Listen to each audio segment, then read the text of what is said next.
Salut à tous, c'est Adam de Planète Tutora, j'espère que vous allez bien.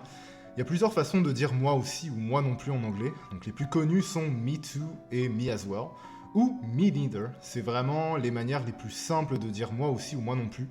Et c'est correct de juste les utiliser et de pas en utiliser d'autres. Très correct, mais de grâce au moins ne dites jamais me also, tout simplement. Mais si vous voulez parler comme un natif, un vrai anglophone, eh bien sachez qu'il y a d'autres mots utiles à connaître qu'on pourrait appeler les adverbes de liaison, je dirais. Vous allez souvent voir des anglophones écrire ou dire so do I, so am I, so can I, neither do I, neither am I, neither can I, nor am I, nor do I, nor can I, etc., etc. Et vous allez apprendre à les connaître et quand exactement, dans quel contexte les utiliser. Maintenant, que veulent dire so am I, so do I et so can I? Eh bien, ils veulent tous dire la même chose. Chacun d'entre eux veut dire moi aussi. Donc ils sont utilisés pour exprimer un accord avec une affirmation positive et utilisés pour répondre de manière plus rapide et directe. On va voir les différences entre so am I, so do I et so can I qui veulent tous dire la même chose essentiellement ou des auxiliaires différents to be, to do, can. So am I répond à une affirmation positive utilisant l'auxiliaire to be. Par exemple, la personne A dirait « I am excited about the trip » et la personne B répond « So am I ». Donc au lieu de « I'm also excited about the trip ». Donc vous voyez, c'est beaucoup moins long que de dire « I am also excited about the trip ». On répond seulement « So am I ». Mais pourquoi pas « So do I » ? Eh bien, tout simplement parce que l'auxiliaire du verbe, ou l'adjectif si vous voulez utiliser, est « to be ». « I am » excited. Donc on répond so am I. Maintenant, so do I répond à une affirmation positive utilisant n'importe quel autre verbe que to be et can. Par exemple, la personne A dit I like pizza. La personne B répond so do I au lieu de I like pizza too ou simplement en l'ennuyant me too. Okay? Donc I like, qui veut dire j'aime, vous voyez qu'il n'y a pas l'auxiliaire to be, il n'y a pas I am, il n'y a pas you are, il n'y a pas we are, il n'y a pas l'auxiliaire can aussi, hein, donc il n'y a pas de I can do this ou I can do that, non, juste un verbe normal, I like. Donc, par défaut, on utilise do, so do I. Maintenant, le dernier, so can I, répond à une affirmation positive utilisant l'auxiliaire can. Prenons l'exemple, la personne A dit « I can speak Spanish », la personne B répond « So can I », au lieu de « I can speak Spanish too » ou de l'ennuyeux « Me too ». Donc vous voyez l'auxiliaire « can » dans la phrase « I can speak Spanish », donc on répond « So can I ». D'autres exemples « I am late », réponse « So am I ». « I eat apples », « So do I », parce qu'il n'y a pas d'auxiliaire. « I can drive », réponse, so can I. Donc vous voyez, tout simplement, et tout ça veut dire en gros moi aussi, ou me too. Maintenant, comment on dit moi non plus comme un natif anglophone? Eh bien avec neither am I, neither do I et neither can I, qui veulent tous dire en gros moi non plus. Donc ils sont tous utilisés pour exprimer un accord avec une affirmation négative. Donc on va le voir un peu plus tard. Ils sont utilisés pour répondre de manière plus rapide et directe, encore une fois, et notez qu'on peut toujours utiliser either à la fin d'une affirmation négative. Neither am, neither do, neither can I est simplement plus formel. Tout d'abord, neither am I répond à une affirmation négative utilisant l'auxiliaire to be. Par exemple, la personne A dit I am not ready et la personne B répond neither am I, qui veut dire moi non plus. Voilà. On aurait très bien pu dire, rappelez-vous de ma première vidéo sur comment dire moi aussi et moi non plus en anglais, on aurait pu dire I am not ready either. Donc either qui répond à une affirmation négative, on se rappelle. Mais on a décidé de simplement dire moi non plus. Donc on répond neither am I et neither am I parce que l'auxiliaire c'est I am not ready. Donc l'auxiliaire to be. Maintenant, neither do I répond à une affirmation négative, encore une fois, utilisant n'importe quel verbe autre que to be et can, n'importe quel auxiliaire, je veux dire. Par exemple, la personne A dit « I don't like hot weather ». la personne B répond neither do I. Donc vous voyez, il n'y a pas de I am ou de I can. Il y a juste I like. Donc on répond moi non plus. So do I. Bien sûr, on aurait pu répondre plus longuement avec either en disant I don't like hot weather either. Finalement, neither can I répond à une affirmation négative utilisant l'auxiliaire, vous l'aurez deviné, can. Par exemple, la personne A dit I can't swim et la personne B répond neither can I. Donc vous comprenez, parce que la personne dit I can swim, alors l'autre répond neither can I. On aurait pu répondre avec either également, vu que c'est une affirmation négative, I can't swim, hein, donc en répondant I can't swim either. On aurait pu aussi dire me neither, qui veut dire, on se rappelle, moi non plus également. Alors, nor am I, nor do I, nor can I. Vous inquiétez pas, c'est exactement la même chose que neither am I, neither do I ou neither can I. Ce sont juste des synonymes plus formels et littéraires. Ils sont utilisés aussi pour exprimer un accord avec une affirmation négative et aussi pour répondre de manière plus rapide et directe.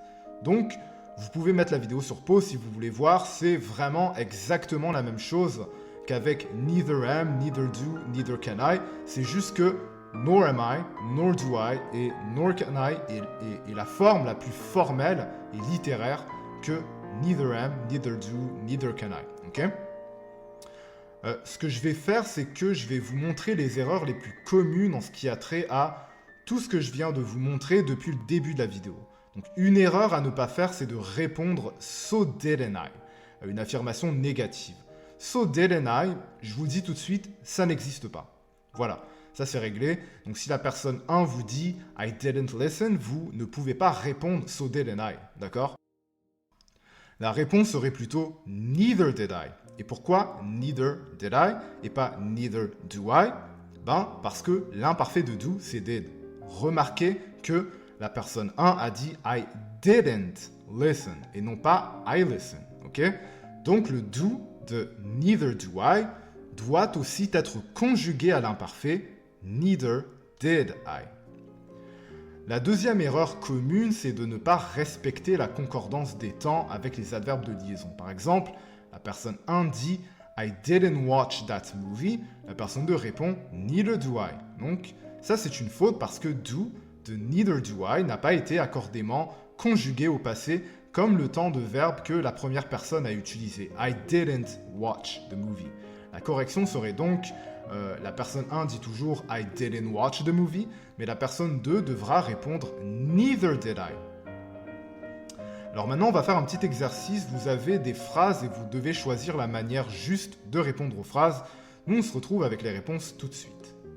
Donc voici les réponses. Alors, la première phrase, on a I support this candidate. Alors, je supporte ce candidat. Donc, la réponse serait so do I. Pourquoi? Parce qu'il n'y a pas d'auxiliaire can, il n'y a pas d'auxiliaire to be. C'est I support. Donc, on répond so do I, moi aussi. I'm not sure what he meant. Alors, la réponse est neither am I. Pourquoi? Parce que c'est une phrase négative. I'm not. Et pourquoi neither am I? Pourquoi pas neither do I? Pourquoi pas neither can I? Eh bien, c'est parce que on dit I'm. La personne dit I'm. Donc, I am not. C'est l'auxiliaire to be. Donc, on répond avec l'auxiliaire to be. Neither am I. Troisième numéro, I'm already here. Donc, je suis déjà là. Alors, quelle est la réponse? C'est so am I. Pourquoi pas neither am I? Eh bien, c'est parce que c'est pas une phrase négative, c'est une phrase affirmative. Donc, on répond par l'affirmative.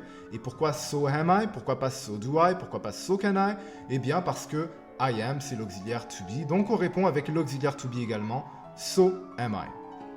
Maintenant, quatrième numéro, I can sing pretty well. Alors, là, vous aurez remarqué qu'il y a l'auxiliaire can, le verbe can, si vous voulez, donc qui veut dire pouvoir. Donc, on répond so can I. Donc, je peux aussi. D'accord? Dernier numéro, I don't think he is ready. Alors, je ne pense pas qu'il soit prêt. Alors, vous aurez remarqué qu'il y a une négation, donc on va répondre avec neither. Donc maintenant, il faut savoir, est-ce que c'est neither am I, neither do I, neither can I? Alors, il n'y a pas d'auxiliaire être, il n'y a pas de I am ou quoi que ce soit, il n'y a pas de verbe can, il n'y a pas de I can. Donc, on répond avec l'auxiliaire do. à neither do I, tout simplement. Comme j'avais dit avec neither did I au lieu de neither do I, quand on répond au passé, eh bien, parlons du passé, les adverbes de liaison peuvent être employés au passé et sont utilisés pour exprimer l'accord avec une action passée réalisée par quelqu'un d'autre. Ils doivent être conjugués accordément au même temps que l'action principale. Par exemple, la personne 1 dit « I went to the office » et la personne 2 répond « So did I ». L'exemple 2, la personne 1 dit « I have visited Paris », donc c'est au passé encore une fois, et la personne 2 répond « So have I ». Pourquoi have? Eh bien parce que la personne numéro 1 a dit « I have visited ». C'est comme l'équivalent du passé composé en français. Donc la personne 2 répond « So have I » au lieu de « So am I » ou « So do I » ou peu importe. L'exemple numéro 3, eh bien la personne 1 dit « I didn't go with him ». La personne 2 va répondre « Neither did I ». L'exemple numéro 4, la personne 1 dit « I haven't visited ». Donc on a le genre de passé composé, sauf que là, cette fois-là, c'est sous forme négative. « I haven't visited Paris » et la personne 2 répond « Neither ». Pourquoi? Parce que « neither », on se rappelle, c'est la réponse quand la phrase est à la négation. Donc « Neither have I ». Tout simplement, et non pas « neither haven't I ». Pourquoi? Parce que « neither » c'est déjà une négation, donc on ne peut pas mettre une deuxième négation, tout simplement, donc on dit « neither have I ». Remarquez que les réponses ont toujours été accordées au passé, « so did I »,« so have I »,« neither did I »,« neither have I », aussi simple que ça. Même chose au futur, mais bien que les adverbes de liaison peuvent être employés au futur, cette manière est un peu moins fréquente. Donc, on doit, au lieu, reformuler notre réponse pour partager nos informations ou plans futurs de manière plus détaillée ou différente. Par exemple, la personne 1 dit « I will go to the office ». La personne 2 va répondre « So will I ». Donc, « will », vous connaissez bien sûr, c'est ce qu'on utilise en anglais pour mettre un verbe au futur. « I will drive »,« I will do ». Donc, ça se dit mais normalement, on devrait reformuler en disant « I will also go to the office ». Donc, on utilise « also » ici avant le verbe « to go ». Exemple 2, la personne 1 dit « I won't go with him ». Donc, ça, c'est une négation. « I won't »,« I will not ». La personne 2 répond « neither » parce que la première phrase est à la négation, est à la négative. Donc, la réponse doit être à la négative également, donc on utilise neither, donc neither will I. Ça se dit encore une fois, mais c'est un peu moins courant. Donc on pourrait simplement reformuler en disant I won't go with him either, donc aussi. Donc je n'irai pas avec lui aussi, dans le sens de non plus. Remarquez qu'on utilise either ici, parce que la phrase est une affirmation négative, donc on utilise either, pour faire l'équivalent de non plus en français, comme je l'ai dit. Donc, je n'irai pas avec lui non plus. I won't go with him either. Either, non plus, voilà. Maintenant, on va faire un petit exercice. Choisissez la manière juste de répondre aux phrases suivantes, encore une fois, et nous, on se retrouve avec les réponses tout de suite. Alors, voici les réponses. I will go to Paris, donc j'irai à Paris. Alors, on répond en disant so will I. Pourquoi? Parce que will, c'est un verbe donc mis au futur. I was already here this morning. Donc vous avez remarqué que là c'est une phrase au passé. Donc on va répondre au passé également. J'étais déjà ici ce matin. Et on va répondre so was I. Pourquoi? Parce que was c'est l'auxiliaire to be. Donc on répond avec l'auxiliaire to be. Mais to be à l'imparfait. Donc on dit so was I. I didn't go to Paris. Alors là je ne suis pas allé à Paris. Donc c'est une phrase encore une fois à l'imparfait. Sauf que là on remarque que c'est aussi une phrase négative. I didn't, I did not go to Paris. Donc on va répondre à la forme négative et au passé en disant neither did I. I went to the mall yesterday. Donc je suis allé au centre commercial hier. Donc c'est une phrase qui se passe à l'imparfait. I went to the mall. Donc je suis allé au centre commercial. Il n'y a pas d'auxiliaire to be. Il n'y a pas de verbe can. Donc on répond par défaut avec le do. Sauf que le do, on va le mettre à l'imparfait et on répond donc « So did I ». I wasn't ready to play. Donc là, on a l'auxiliaire avoir, mais au passé, I was. Et non seulement ça, mais en plus, la phrase est au négatif. Donc I wasn't ready to play. Donc on répond à la négative neither was I. Pourquoi was? Parce que c'est l'auxiliaire to be, was, et l'auxiliaire est au passé, donc was I. Donc neither was I. Et petit bonus, if I could go to Paris, I would. Donc si je pouvais aller à Paris, j'irais. Donc pour ceux qui l'ont remarqué, le temps de verbe utilisé dans cette phrase-là est en conditionnel présent. Donc on répond sous la forme du conditionnel présent et on répond so would I, tout simplement. Jusqu'à maintenant, on a vu comment répondre à des affirmations positives et négatives en anglais en sachant comment répondre moi aussi ou moi non plus de différentes manières, des différentes manières plutôt utilisées relativement souvent par les anglophones. Maintenant, on va voir comment simplement répondre aucun des deux, aucun d'entre eux ou encore n'importe lequel. Vous connaissez peut-être déjà ces mots neither of, none of, pour ceux qui les connaissent, donc êtes-vous certain par contre de les utiliser de manière correcte? Alors on va voir ça. Tout d'abord, neither of veut dire aucun des deux ou aucun d'eux et est utilisé pour exclure un choix comprenant deux options et j'insiste sur deux options. Par exemple, neither of the two books was interesting. Donc, aucun des deux livres n'était intéressant. Alors, j'ai fait exprès d'écrire deux, donc DEUX, pour que vous compreniez que c'est deux options en fait. Mais la phrase aurait pu être neither of the books was interesting. Donc, aucun des livres était intéressant. Avec le mot neither of, on aurait compris implicitement qu'on parle ici de deux livres, de deux options. C'est comme quand en anglais on dit both. Donc quand on dit both, on comprend implicitement qu'il y a deux options et non pas 50 ou 300 options. Donc none of, par contre, veut dire aucun des ou aucun d'entre et est utilisé pour exclure un choix comprenant trois options ou plus. Par exemple, none of the students were prepared. Donc aucun des étudiants n'était préparé. Alors là, on comprend implicitement qu'il devait y avoir plus de 3 étudiants. Donc, au lieu d'utiliser neither of the students, on utilise donc none of the students. Petite remarque, on aurait aussi pu dire, pour le premier exemple, neither of them was interesting.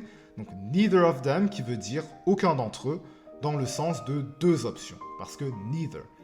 Pour le deuxième exemple, on aurait pu dire none of them, qui veut aussi dire aucun d'entre eux, mais dans le sens de 3 options ou plus. Maintenant, peut-on répondre neither ou none sans addition? Oui, on peut. Neither veut dire aucun des deux et est utilisé quand une question ou une déclaration porte sur deux options ou choix. Par exemple, quand quelqu'un demande « Do you prefer coffee or tea ?» et vous répondez « Neither », donc qui veut dire « aucun », donc dans le sens de « aucun des deux ». None, vous l'aurez deviné, veut aussi dire « aucun », mais est utilisé pour exclure un choix de 3 options ou plus dans le sens de « aucun d'eux »,« aucun des »,« aucun d'entre eux », etc. Par exemple, quelqu'un demande « How many books have you read ?» Donc, combien de ces livres as-tu lu? Donc vous répondez « none », qui veut dire « aucun », dans le sens de « aucun des livres ». On comprend implicitement ici qu'il y avait au moins 3 livres dans le choix. Une erreur qu'on retrouve souvent concernant les débutants en anglais, c'est la double négation. Par exemple, « I don't like none of them ». Donc vous voyez, il y a déjà la négation « don't »,« do not ». Alors pas besoin d'ajouter une deuxième négation « none ». La bonne réponse aurait été de dire « I don't like any of them ». Pour utiliser « none » ou « neither », la phrase devrait être positive pour éviter une double négation dans la phrase elle-même. Par exemple, « I like none of them ». Vous voyez qu'il n'y a pas de « I don't like ». Ici, juste « I like » plus la négation « none of them ». « I like none of them ». Maintenant, pour répondre les deux en anglais, on utilise « both » qui veut dire « les deux ». « Both of them » qui veut dire « tous les deux ». Et both est utilisé dans une construction positive. Exemple, la personne 1 demande « Do you like salty or sweet food ?» Donc, aimes-tu la nourriture salée ou sucrée? La personne 2 répond « Both », dans le sens de « I like both ». Donc, j'aime les deux. Voilà. L'exemple numéro 2, la personne 1 demande « Do you like this author or this author ?» Donc, est-ce que tu aimes cet auteur-ci ou cet auteur-là? La personne 2 répond « I like both of them », qui veut dire « j'aime les deux ». Donc, remarque, pas besoin de répondre avec le verbe. Vous pouvez juste répondre « both » ou « both of them ». Maintenant, on va faire un petit exercice parmi les choix de réponse suivants. Choisissez la bonne pour chaque énoncé. Nous, on se retrouve avec les réponses tout de suite. Donc, voici les réponses. Première phrase, « Which one of the characters did you choose ?» On répondrait « none », d'accord? Donc, dans le sens de « aucun ». Phrase numéro 2, « I have tried 4 drinks ». On pourrait répondre « none of ». Donc, « none of them was good ». D'accord? Pourquoi none of? D'ailleurs, parce qu'il y a plus que deux options. Si on avait dit « I have tried 2 drinks », on aurait répondu « neither of them was good ». Phrase numéro 3, « I had the choice between 2 cars ». Alors là, on a deux options ici. Donc, on choisit « neither of these cars was interesting ». Phrase numéro 4, « Do you prefer the white car or the black car ?» Donc, on a deux choix ici. La personne pourrait répondre « neither », dans le sens de « aucun des deux ». Dernière matière, parlons de « any », plus particulièrement de « any of them », qui est utilisé pour dire n'importe lequel, ou aucun d'entre eux. Donc, « any of them » a la particularité de pouvoir être employé dans un contexte positif ou négatif. Si la phrase est affirmative, « any of them » indique que tous les choix sont acceptables. Par exemple, quelqu'un demande « What book would you like to read ?» Quel livre voudrais-tu lire? La personne répond « I would read any of them ». Je lirai n'importe lequel. Maintenant, dans un contexte négatif, « any of them » dans une phrase négative peut signifier « aucun d'entre eux ». Par exemple, « I don't like any of them ». J'aime aucun d'entre eux. On aurait pu aussi répondre « I don't like either of them ». On se rappelle de « either » qui est utilisé dans le contexte d'une affirmation négative également. Par contre, attention aux phrases sans contexte. Il doit y avoir un contexte pour utiliser « any of them » dans un contexte positif. Vous ne pouvez pas juste dire par exemple « I like any of them » si personne ne vous a rien demandé. Donc, dans ce cas-là, ce serait mieux de dire « I like all of them », je les aime tous. Si vous dites « I like any of them » et la personne pourrait être un peu confuse, elle pourrait se demander est-ce que tu les aimes ou est-ce que tu les aimes pas. Dans ce cas-là, bien, vaudrait mieux dire plutôt « I like all of them », je les aime tous, comme ça tout le monde comprend. Maintenant, avant-dernier petit exercice, vous avez 2 questions et vous devez répondre de différentes manières en respectant ce qui est écrit entre parenthèses. Nous, on se retrouve avec les réponses tout de suite. Donc voici les réponses. Alors on a une personne qui demande « What do you like between these two ?» Qu'est-ce que tu aimes parmi les deux? La réponse, première option, on pourrait dire, avec any, on pourrait dire « I don't like any of them ». Okay? Donc là, ce serait bien parce qu'il y a déjà une négation. Donc là, on peut utiliser « any of them ». La deuxième option avec « neither », on pourrait dire « neither of them ». Donc aucun des deux. La troisième option pourrait être d'utiliser le mot « either ». On pourrait répondre « I don't like either of them ».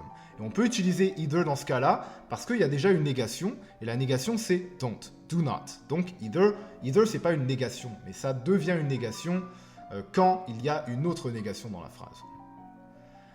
La deuxième question, c'est « What do you choose between these ?» Donc, que choisis-tu parmi ceux-ci? Alors la première option serait de répondre avec « any » dans un contexte positif. On répondrait « I'm choosing any of them ». Là, on peut répondre « any of them » dans un contexte positif. Pourquoi? Parce qu'il y a un contexte. Il y a une personne qui nous a déjà demandé « What do you choose between these ?» Qu'est-ce que tu choisis parmi ceux-ci?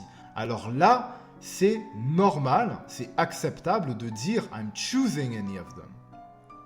Deuxième option, c'est de répondre par la positive avec « all », bien entendu. « I'm choosing all of them », qui veut dire exactement la même chose.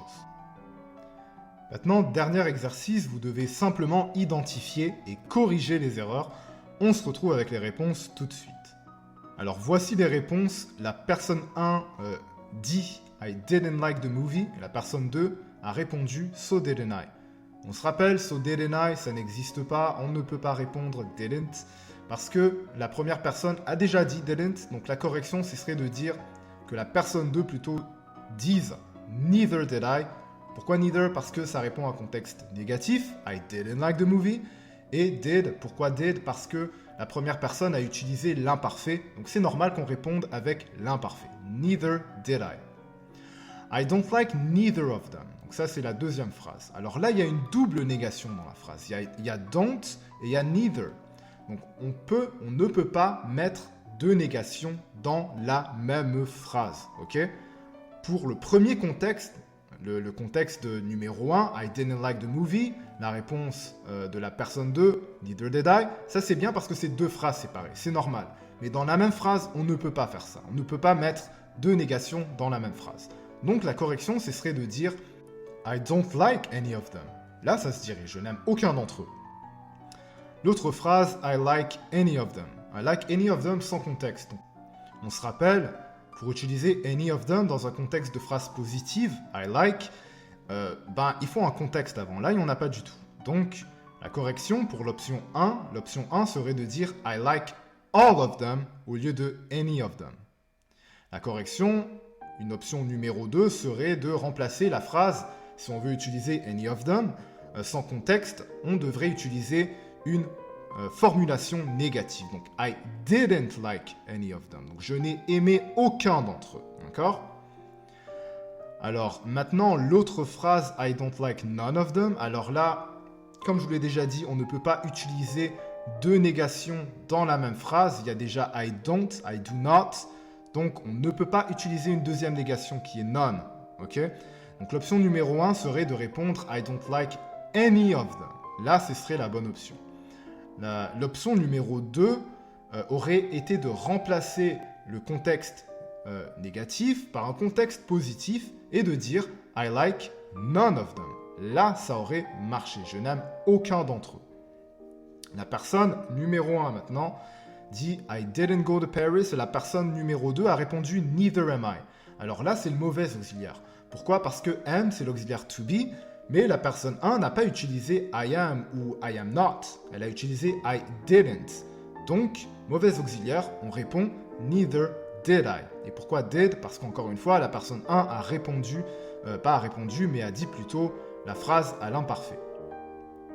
Dernier numéro, la personne 1 dit I wasn't able to do it. Donc là, on a une négation, on a was, on a l'auxiliaire to be, was. Et c'est utilisé à l'imparfait. I was. I wasn't négatif. Donc la personne 2 a répondu neither am I. Alors là, on ne peut pas utiliser neither am I. Pourquoi? Parce que c'est le mauvais temps de verbe. Neither c'est bon, parce que c'est un contexte de réponse négative avec une phrase négative. Donc neither c'est bon. Par contre, am, c'est pas bon du tout. Oui, c'est le bon auxiliaire, mais ce n'est pas le bon temps de verbe. Donc la correction aurait été de dire neither was I. Was étant conjugué donc à l'imparfait. Alors, voici un résumé de tout ce qu'on a vu. Donc, si vous n'avez pas le temps d'écouter la vidéo ou de lire toutes les explications, c'est compréhensible. Alors, regardez tout simplement ce résumé pour réviser et le tour est joué. J'espère que vous en avez appris un peu plus sur comment répondre comme un natif anglophone et démystifier les so do I, neither am I, etc. etc. Donc, comme j'ai dit, ça peut paraître confus au début, mais vraiment en pratiquant et au moins en écoutant ou en lisant des textes ou vidéos anglophones, ça devrait bien rentrer. Dans la prochaine vidéo, on ne va pas parler comment énoncer un choix, on va retrouver les fameux either, neither et nor. Donc ça va être une vidéo un peu plus légère, donc n'hésitez pas à la regarder. Si vous avez des questions ou des choses que vous n'avez pas comprises, n'hésitez pas à me contacter par texto, Messenger, sur la plateforme, section commentaires ou en appel vidéo. C'était Adam de Planète Tutorat et moi je vous dis à bientôt, ciao ciao.